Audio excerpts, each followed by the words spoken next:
Bonjour à toutes et à tous. Aujourd'hui, on s'attaque à un des plus grands défis de la littérature, une question qui est au cœur de plusieurs œuvres que l'on étudie pour le baccalauréat. Comment est-ce qu'on écrit la guerre? Comment on met des mots sur une expérience qui, par sa nature même, semble complètement défier la représentation? C'est ce qu'on va analyser ensemble en explorant les différentes stratégies des écrivains face à ce qu'on appelle l'indicible. Voilà, c'est ça, la problématique qui va nous guider. Une question qu'on pourrait d'ailleurs tout à fait retrouver dans un sujet de dissertation. Comment notre langage de tous les jours, nos mots, peuvent-ils se hisser à la hauteur du chaos, de la souffrance, de la mort de masse? Face aux deux guerres mondiales, les écrivains du XXe siècle ont vraiment dû réinventer leurs outils pour essayer de répondre à cette question vertigineuse. Cette citation de Meunier, qui était un témoin de la Grande Guerre, elle pose d'emblée le paradoxe central. En gros, il y aurait une vérité de la guerre qui ne serait accessible que par l'expérience directe.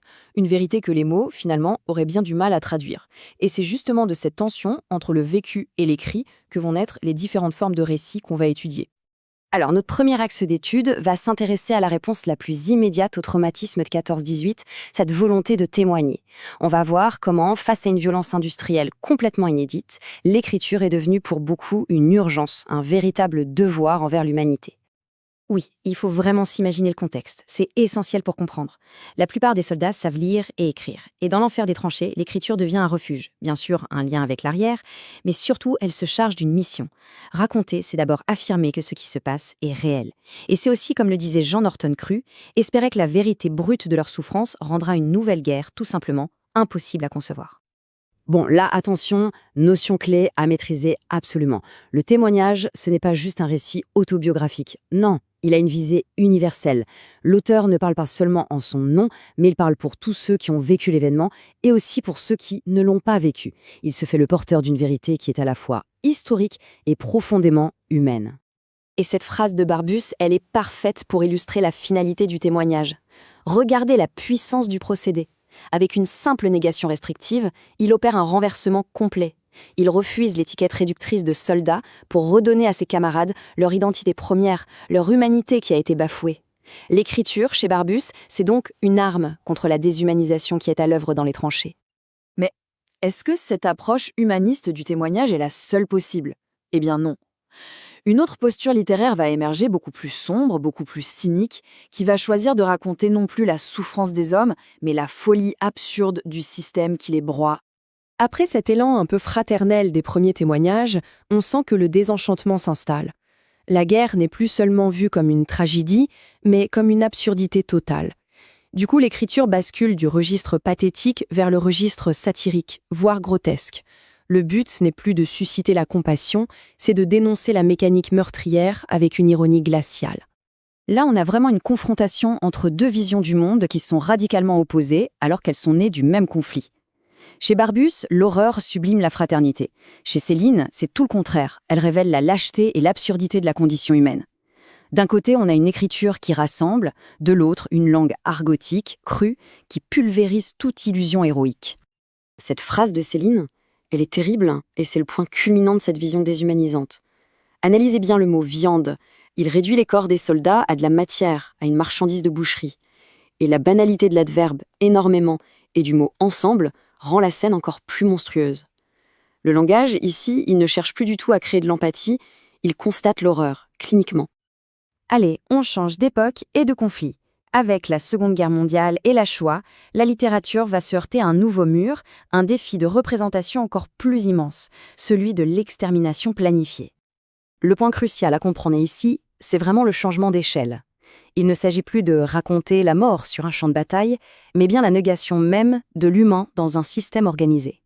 Et là, le mot « indicible » prend tout son sens, ce qui ne peut être dit, non pas par pudeur, mais parce que le langage lui-même semble avoir atteint ses limites.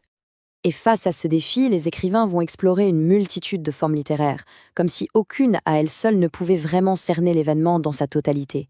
On va du journal intime d'Anne Frank, qui préserve une voix unique au cœur du chaos, jusqu'à la dystopie de Pérec, qui transpose le trauma dans l'imaginaire. Chaque genre explore en fait un fragment de cette réalité complètement éclatée. Primo Levi, il faut savoir que c'était un chimiste de formation. Il pesait chaque mot. Et ce qu'il constate, c'est la faillite du langage. Le mot « insulte » ici est d'une force inouïe, car il signifie que l'horreur des camps, ce n'est pas une simple souffrance, c'est une offense fondamentale faite à l'idée même d'humanité. Et le terme démolition suggère un processus méthodique, industriel, qui va bien au-delà de la simple destruction. Mais attention, la littérature de guerre ne se résume pas à décrire la violence physique. Elle explore aussi les combats intérieurs, les luttes morales.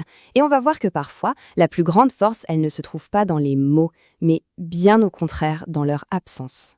C'est le cas dans une œuvre absolument fascinante, Le silence de la mer de Vercors. Publiée clandestinement en 1942, cette nouvelle explore une forme de résistance passive, mais d'une puissance redoutable.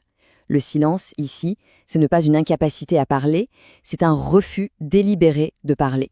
C'est un acte de volonté qui érige une frontière morale infranchissable. La structure du récit est d'une simplicité, mais d'une efficacité incroyable. Chaque soir, l'officier allemand, qui est cultivé et francophile, livre un monologue. Et face à lui, l'oncle et sa nièce opposent un silence total, absolu. Ce silence, qui est d'abord pesant, se transforme petit à petit en une force, en une dignité, l'ultime rempart de leur intégrité face à l'occupant. Et tout bascule avec ce seul mot.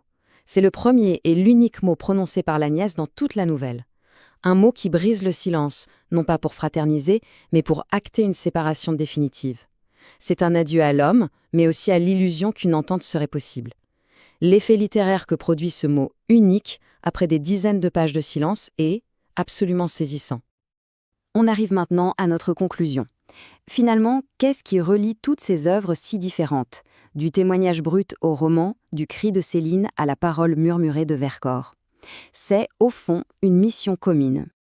Et voilà, on y est. C'est le point de convergence de notre analyse. Qu'ils cherchent à restaurer l'humanité, à dénoncer la folie ou à approcher l'indicible, ces écrivains participent tous à ce qu'on appelle le devoir de mémoire. L'écriture devient ici un acte de résistance, résistance contre le temps, contre l'effacement et contre l'indifférence. Cette citation résume parfaitement notre propos.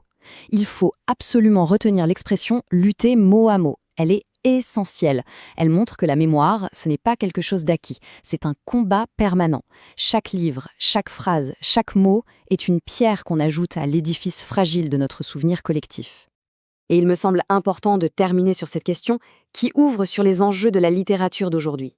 Les témoins directs disparaissent.